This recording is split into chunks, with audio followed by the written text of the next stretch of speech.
You are listening to I Am Refocused Radio with your host, Shamaya Reed. This show is designed to inspire you to live your purpose and regain your focus. And now, here's your host, Shamaya Reed. Hey, welcome to I Am Refocused Radio. We are here once again, and today we have another show lineup for y'all. Today we're going to talk to our special guest. She is the author of this book, Iris, Magical Yoga Adventure. And she's all about doing amazing things. First and foremost, I just want to welcome you to the show, Sarah, and say how you doing, first of all. Great. Thank you so much for having me. I'm very grateful to be here. And a little background of you. Tell the audience a little bit about what you do. I did say, but you are a yoga instructor and you are a personal trainer. What was the path for you that inspired you to get involved in today's industry that you're in? So, like you said, I am an art teacher, artist who evolved into a yoga fitness instructor. And I got my yoga certification in Bali, Indonesia. And I love writing. I've loved writing growing up. Just recently rediscovered my passion for it. But this book is just a bridge from my last chapter to my new chapter. This is a self-published book through Amazon. I had help from a friend through that process that can be very complicated if you're unfamiliar with formatting. And I always enjoyed writing as a kid. I have great memories of writing stories with my brother. And earlier in my career working with kids, I was voted most likely to publish a children's book, and I always held that certificate. So something that I've had on my bucket list of things to do. Now, when you wrote this book, what's the core message that you're hoping the reader will be able to learn from? I want to inspire kids to get creative, not only with their learning, but to dream big. The book features activities for them to create their own character. So maybe it inspires them to write their own story or get creative in the way they learn. So the story teaches about different landmarks around the world through movement, and maybe kids start to create their own movements for things that they're learning in school. And so the book, Iris Magical Yoga Adventure, is centered around Iris and her mom, and they're on an adventure together, and they are using their imaginations, right? So without giving too much away from the book, because we want people to go buy it, what was some of the favorite parts of the book? One of the big pieces of the book is that it teaches kids movement that can help ease anxiety and also to connect with others. So studies have shown that working towards moving in sync with others builds self-esteem. So not only is it encouraging movement, but building self-esteem and helping kids get out of their head and just finding balance. I think knowing what you would like to do, having goals that you are working towards, even if there's small steps, it gives you something to turn back towards. So even if you're having trouble in one area, putting some extra attention towards creating an art piece or writing a story or a book can help just keep you on track and making choices that feel good for you when you're moving towards something that you truly want. Also, finding people that support you. I know depending on the age, online, there's lots of Zoom groups where people come together with a common passion, and just talking to other people that are passionate about the same things can really help keep you inspired. One of the landmarks that they visit is the Colosseum in Italy. And Iris's mom is explaining to Iris that the Colosseum was where warriors would battle with animals. And so they get down in a tabletop position and they explore cat cow stretches, which is similar to a lion. And so the mom makes the connection that they're pretending to be a lion in this Colosseum. So incorporating the movement with the learning, playing on that kinesthetic learner and mind-body connection was my goal there. I think it's extremely important. We hear a lot about the visual learners and the auditory learners, but there's definitely a group that is the kinesthetic learner, the hands-on learners, and even as adults, wanting to be involved and doing it as a part of the learning process. I think when you are fully invested in what you're doing and using your body as well as just your ears or your eyes, then you're just getting so much more from the experience. Talk a little bit about the whole process of the illustration in your book. These are actually all my illustrations. It took a long time, over a year, and a lot of the illustrations were ones that I had done over and over again, but I kept pieces even though I wasn't loving them, and just put them away. And a lot of the illustrations ended up being a collection of recycled pieces that I had that I put together to create the art. Have you ever illustrated for other authors out there? I have not. This is my first one. Mm-hmm. I would love to continue. It's definitely a fun process. It takes a lot of trial and error for sure the first time around. And you are an artist. We touched that, but you have an Instagram that shows off your art. What is your style when you're creating art? Do you use certain paint? Do you just use pencils?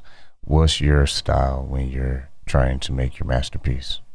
I love drawing and painting. Those are my two favorite. A lot of acrylic paints.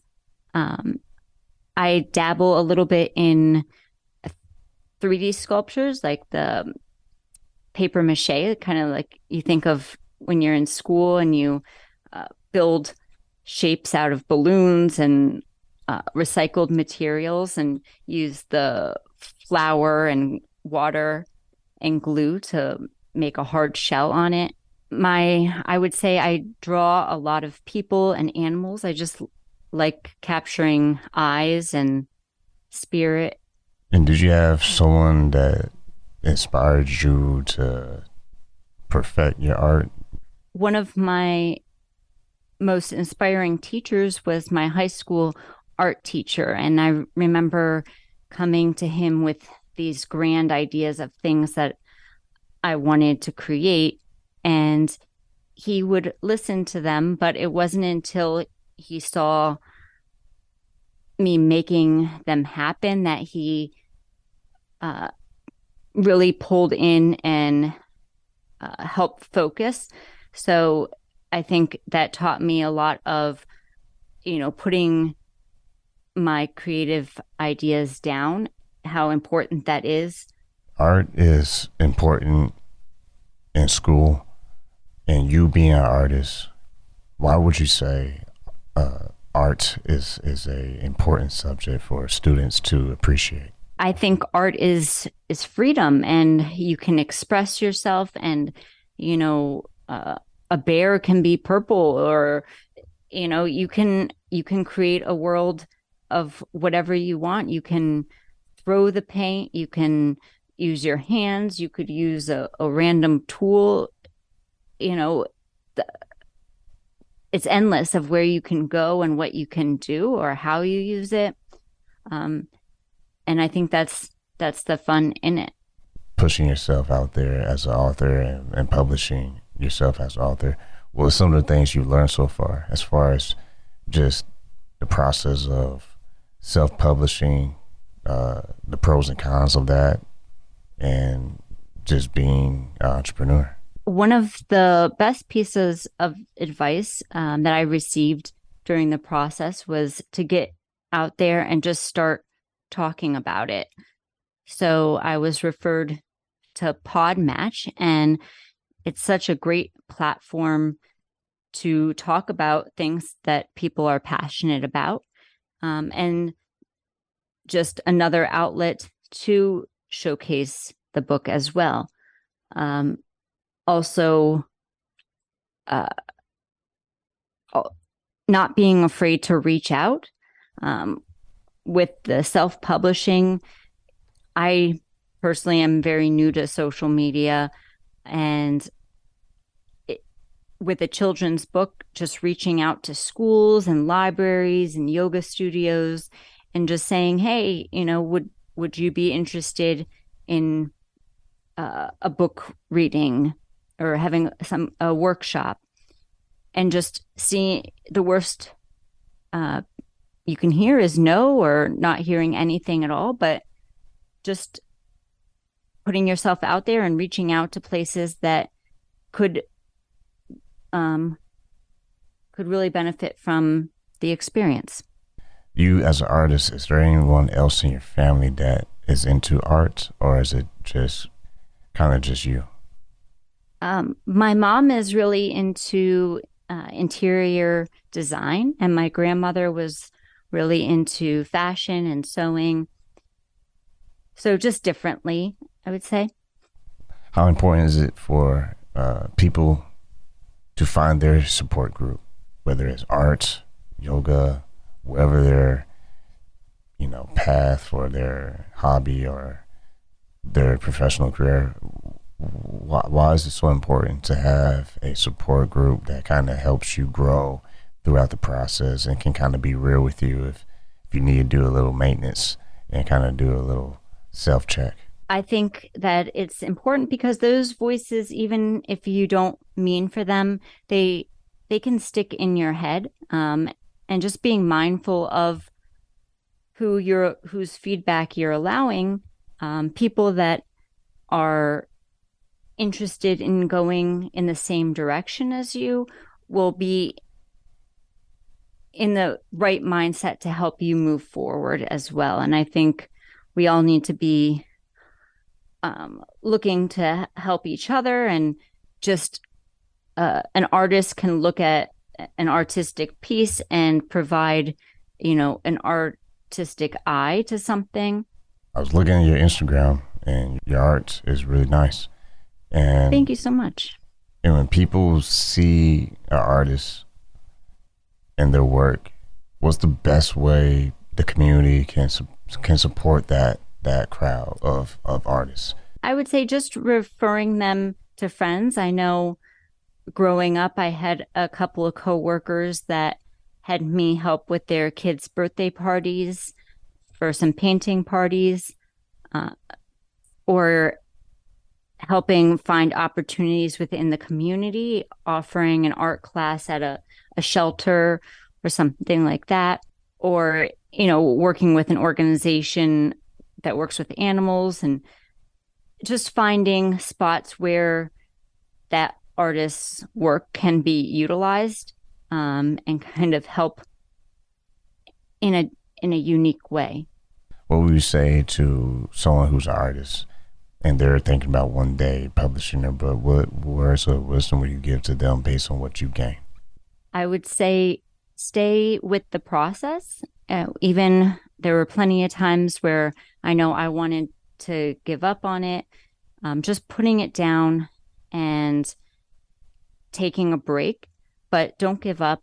A lot of times I thought about just finding someone else to do the illustrations, and I had friends that encouraged me to just stick to it, and